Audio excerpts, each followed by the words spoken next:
Hello दोस्तों, well I hope all are well. बात करते हैं आज, बहुत ही ज़रूरी नोटिफिकेशन है।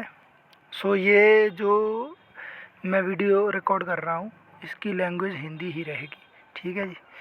क्योंकि इसमें थोड़ी मतलब आईबीपीएस का नोटिफिकेशन है, बहुत ही बढ़िया गुड न्यूज़ है। जो कैंडिडेट्स बैंक की प्रिपरेशन कर रहे हैं, जैसे बैंक की प्रिपरेशन कर रहे हैं हम, ये देख लीजिए, Bank of Baroda, Canara Bank, Indian Overseas Bank, UCO Bank, Bank of India, Central Bank of India, Punjab National Bank, Union Bank of India, Bank of Maharashtra, Indian Bank, Punjab and Sind Bank, ठीक है जी।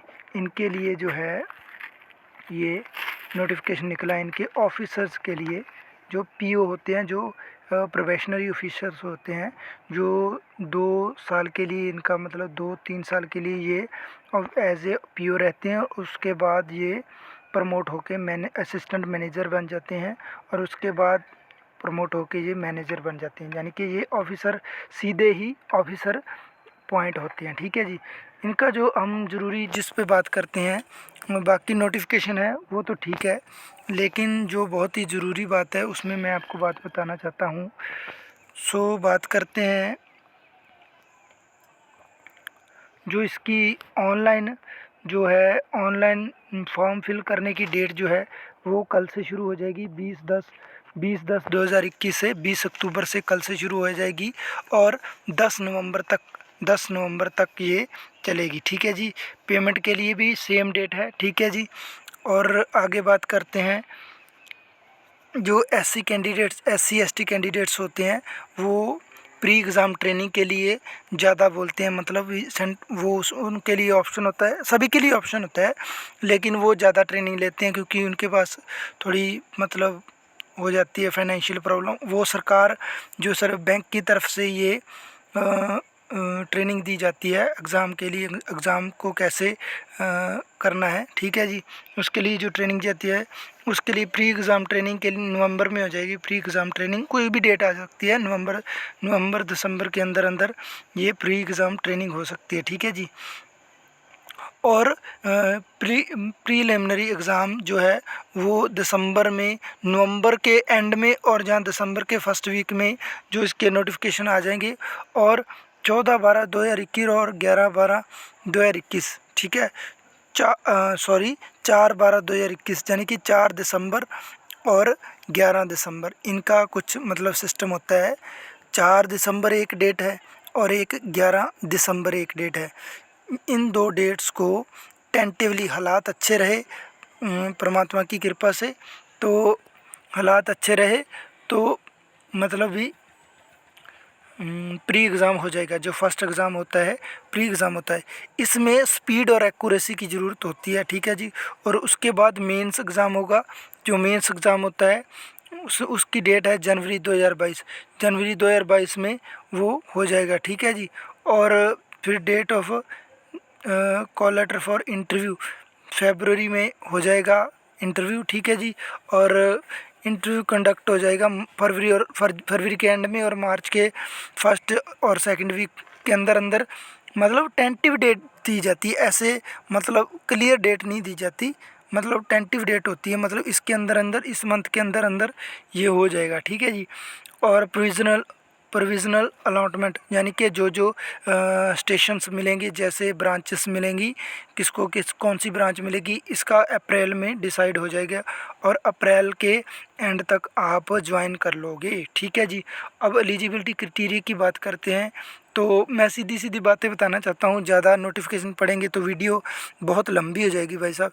इस वजह से मैं ये बात बता देना चाहता हूँ कि इसके लिए ग्रेजुएशन कंप्लीट होना चाहिए, और नंबर का कोई मतलब नहीं है। अभी आपके पासिंग मार्क्स है, या आपके 90% है, या 99% है, इसका कोई इफ़ेक्ट नहीं है। पेपर क्लियर करना पड़ेगा, पहले प्री क्लियर करना पड़ेगा, उसकी कट ऑफ क्लियर करनी पड़ेगी, उसके बाद मेंस क्लियर करना पड़ेगा, उसकी कट ऑफ क्लियर करनी पड़ेगी, उसके बाद इंटरव्यू होगा, इंटरव्यू भी पास करना पड़ेगा, उसके बाद फिर सिलेक्शन होगा, फिर मेडिकल होगा, फिर डॉक्यूमेंट वेरिफिकेशन होगा, और उसके बाद ज्वाइनिंग हो जाएगी, ठीक है जी। सो बात करते हैं रिजर्वेशन 5 साल के लिए SC ST के लिए है, OBC के लिए 3 साल का है, ठीक है। पर्सन विद डिसेबिलिटी के लिए 10 साल का है रिजर्वेशन जो, ठीक है जी। और एक्स सर्विसमैन के लिए 5 साल का है, ठीक है। आप इस वीडियो को पॉज करके नोटिफिकेशन को रीड कर सकते हो। और अगर आप इस वीडियो के अंदर नहीं अच्छे से रीड कर पा रहे हो तो आप IBPS की ऑफिशियल साइट पे जाके नोटिफिकेशन डाउनलोड करके आप रीड कर सकते हो। और वहीं पे ही ऑनलाइन जो है फॉर्म फिल होगा, और फॉर्म फिल आप मोबाइल पे भी कर सकते हो। अगर आपके पास फ़ोटो यानी कि आपकी खुद की फ़ोटो और सिग्नेचर और एक डिक्लेरेशन होता है, उसको स्कैन करवाना पड़ेगा प्रिंटर पे, ठीक है जी। अगर स्कैन होगा तभी आप मोबाइल पे फिल कर सकते हो, वरना आप मतलब आपको कैफ़े जाना ही पड़ेगा, ठीक है जी। सो ये कैटेगरी वाइज में कुछ बात बता रहे हैं। अब मैं आपको एक और चीज़ बहुत इम्पोर्टेंट बता देना चाहता हूँ।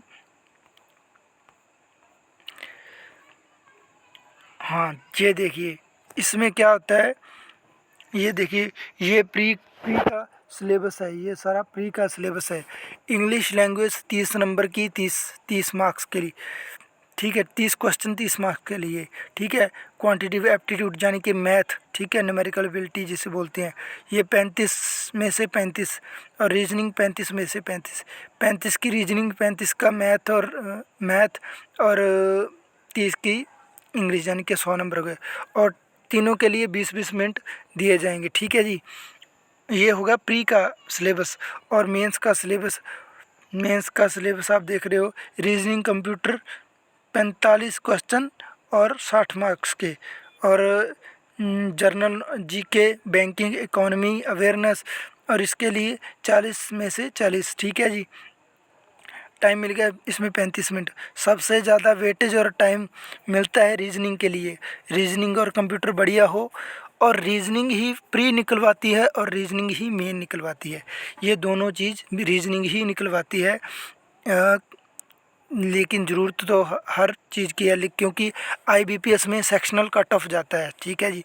सेक्शनल कट ऑफ जाता है, इस वजह से मतलब सेक्शन में से कुछ ना कुछ मार्क्स लेने ज़रूरी होते हैं, ठीक है जी।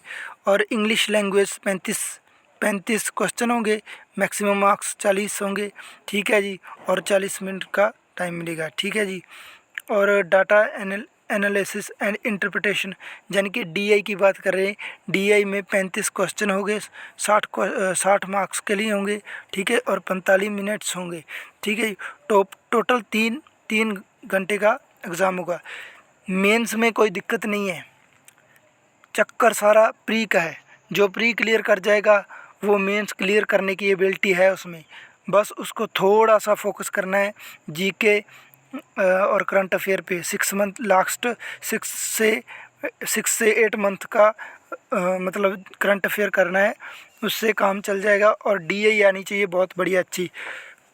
रीजनिंग प्री लेवल वाली भी चल जाती है, अच्छी होती है, कोई दिक्कत नहीं है।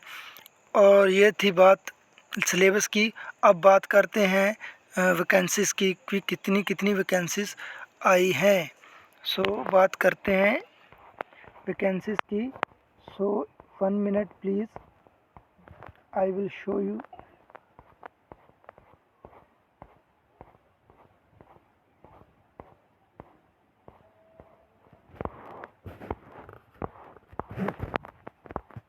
सो कैंडिडेट्स, ये रहा बैंक ऑफ बड़ौदा की तरफ से जो है अभी तक रिपोर्टिंग नहीं है, 0 वैकेंसीज है। बैंक ऑफ इंडिया की तरफ से 588 है पोस्ट है। मैं आपको जो दिखा रहा हूँ ना, ये टोटल का दिखा रहा हूँ, ठीक है जी। ये टोटल का दिखा रहा हूँ, लेकिन आप SC ST का अपने अपने हिसाब से देख लेना वीडियो को पॉज करके, ठीक है जी। सो इसमें क्या है आप देख लो। बैंक ऑफ इंडिया का 588 पोस्ट है, ठीक है। बैंक ऑफ महाराष्ट्र का 400 पोस्ट है। कैनरा बैंक का 650 पोस्ट है। सेंट्रल बैंक ऑफ इंडिया का 620 पोस्ट है। इंडियन बैंक के लिए नोट रिपोर्टिंग, ठीक है, अभी तक इन्होंने रिपोर्ट नहीं दिया, इसीलिए वैकेंसी बढ़ सकती है, ठीक है। इंडियन ओवरसीज़ बैंक ने 98 पोस्ट के लिए बोला है। पंजाब नेशनल बैंक भी नोट रिपोर्टिंग है, मतलब इन्होंने अभी तक रिपोर्ट नहीं दी है अभी अपने को कितने कैंडिडेट्स की आवश्यकता है या कितनी रिक्रूटमेंट है। ठीक है जी। पंजाब एंड सिंध बैंक के लिए 427 पोस्ट बोल रहे हैं और यूको बैंक के लिए 440 पोस्ट बोल रहे हैं। यूनियन बैंक ऑफ इंडिया के लिए 912 पोस्ट बोल रहे हैं। सबसे ज़्यादा post union Bank of India के लिए है और टोटल पोस्ट जो बनती है 4135 पोस्ट बनती है। ठीक है जी। और मैं आपको बात बता दूं कि अपना अपना दिमाग होता है। ठीक है जी। ये सेंटर्स के नाम आगे प्री का और मेंस के सेंटर अलग अलग होते हैं। सो ठीक है, आप नोटिफिकेशन को IBPS की ऑफिशियल साइट पे IBPS पे आप जाके चेक कर सकते हो। नोटिफिकेशन डाउनलोड करके आप रीड कर सकते हो। ठीक है जी। मेरा चैनल सब्सक्राइब कर लीजिए, आगे से आगे शेयर करिए। ठीक है जी। शुक्रिया जी।